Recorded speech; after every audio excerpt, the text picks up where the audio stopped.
Early in the show, I spoke with Nicola and Callum Westbury. We were talking about how difficult it was being a teenager on the spectrum. Have a look of this VT of their story.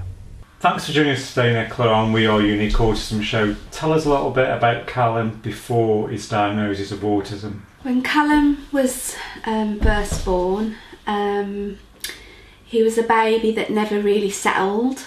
He used to cry quite a lot.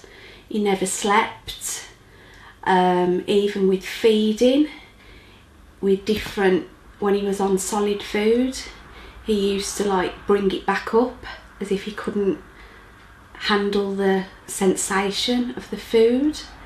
So there was, lots of things that sort of made me think earlier on that there was something not quite right. She never used to play properly.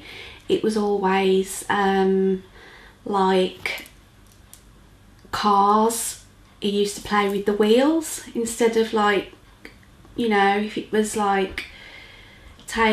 playing in a garage or something, he wouldn't sort of interact that way. He'd sort of just sit and play with spinning the wheels round and round, or he'd get the pots out the cupboards and he'd spin the lids of the tops because he seemed to like the things that went round and round and round. And things like when I used to vacuum, the noise of the vacuum, he used to throw himself on the floor, put his fingers in his ears and scream. And then every time he watched a DVD that he liked or a video, well, it was videos back then, he'd play a certain bit over and over again, and then when it stopped he'd scream, go red in the face, get really, really distressed, and I had to keep playing it so it made him happy. And then it was just triggering so much worry because I thought something wasn't quite right. And then when he started nursery, the nursery teacher picked up something, but she thought it was to do with his hearing because he wasn't responding to instructions, and she said he wasn't interacting with the other children. And she suggested me coming in one of the days just to see how he was when I was with him. And she suggested taking him to a hearing test, which I did, and his hearing was fine. And then it just escalated from there. He started then into year 1, and then I think what it was, he was displaying some obsessive compulsory disorder where he was getting very obsessive with things, and it was a lot of repetitiveness. So I took him to our doctor, and the doctor said it sounded like OCD. So he referred us to a place called CAMS, Child and Adult Mental Health, and I remember going there for sessions, some long sessions, talking to different people, seeing different people, speech and language got involved, a psychologist, and a doctor, and they did the assessments on Callum, and at the end of it I remember the day he got diagnosed, and I took it very bad because I didn't it's the first time I ever heard about autism. I didn't really know what it was. I was a bit scared. I remember feeling just lost, and then once I had the diagnosis I came back home and I was on the internet reading everything about it, wanting to help him. And then now I realise that I'm glad that he had a diagnosis, because without a diagnosis I'd still be, I wouldn't be able to help. So do you find, since he's been diagnosed with a condition, autism, do you think things have improved, have got more better?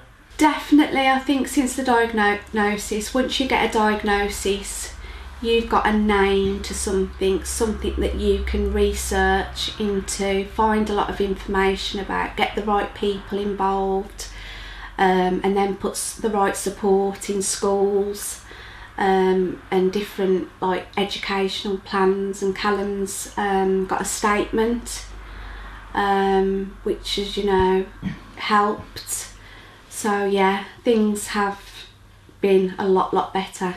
So even though Callum's got the autism and he's autistic, he is a very, very talented young child. So tell us a little bit about how talented he is and what he does.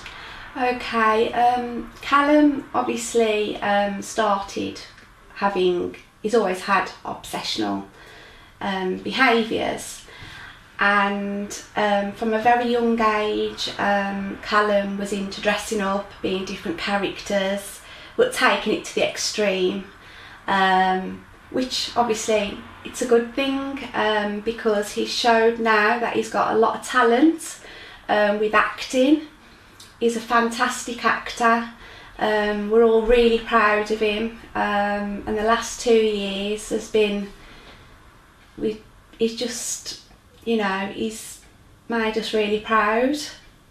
That's brilliant. So tell us a little bit about the film he's recently been involved in, Twin Brothers Worlds Apart. Tell us a little bit about what character he plays, and you're in the film as well, so let's tell the viewers what roles you have in the film Twin Brothers. Okay, Callum got into acting a couple of years back.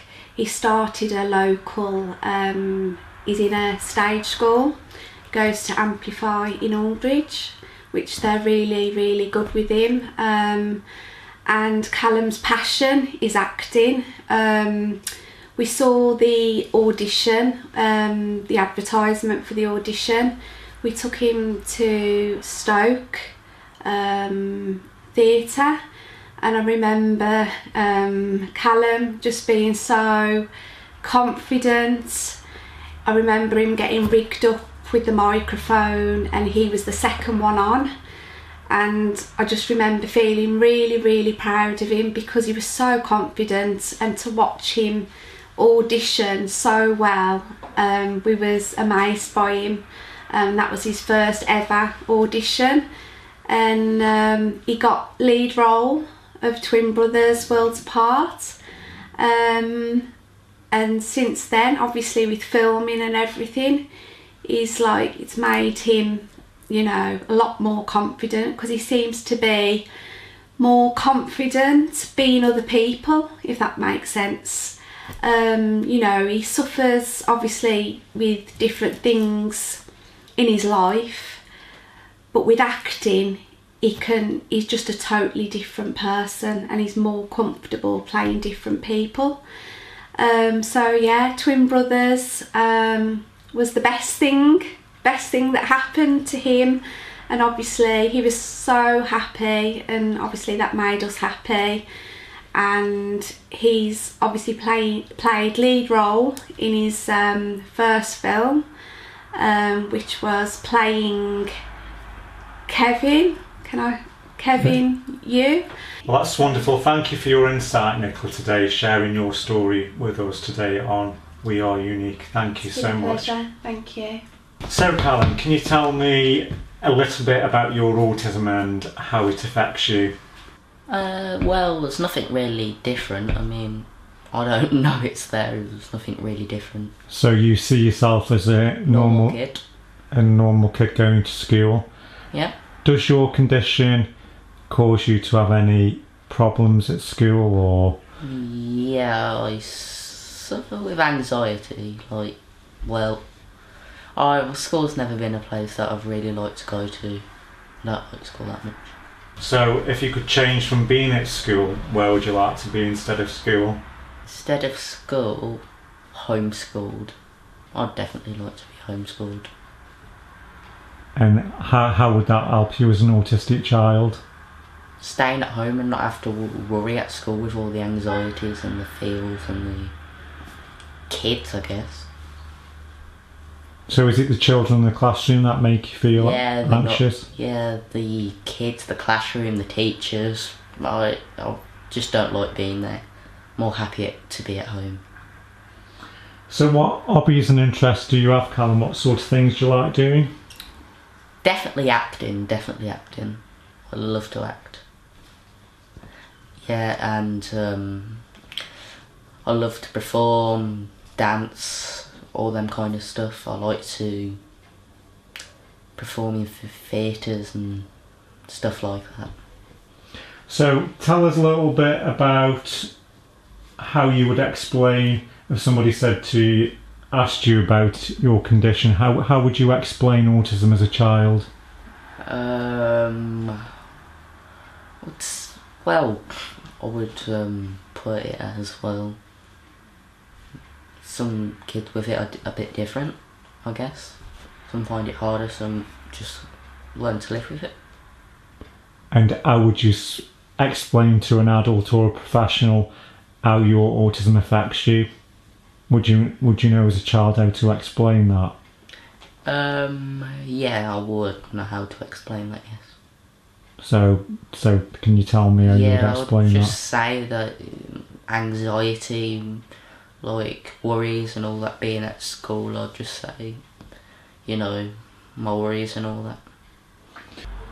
Tell me a little bit about your role in Twin Brothers Worlds Apart film, and if you could explain to the viewers what you did in your role and just a little insight about the film. Yeah, I play, you as a young kid with autism, growing up and coping and all the challenges and all that. Just going through life, I guess, just like me just playing Kevin, and then there's another twin, Sean, with non-verbal autism and he can't speak. So what would you like to do when you grow up? Well, I'd obviously like to act, perform and all that, still carry that on, but then I'd like to do something with animals as well. I love animals. So what sort of things would you like to do with animals? Looking after them, I suppose, I don't know, looking after dogs and all that, any animals. Like maybe dogs at the shelter are looking for homes, help them. Needed animals. Your mum told us earlier in the show about that you've got a good photographic memory. So obviously, because you want to do more acting in the future, could you read us a monologue from maybe Harry Potter? Could do a monologue, I guess. I'd like to say something. Doesn't matter that Harry's gone. People die every day. Friends, family. Yeah. He didn't die in vain. But you will, because you're wrong. And Harry's heart did beat for us. All of us. It's not over.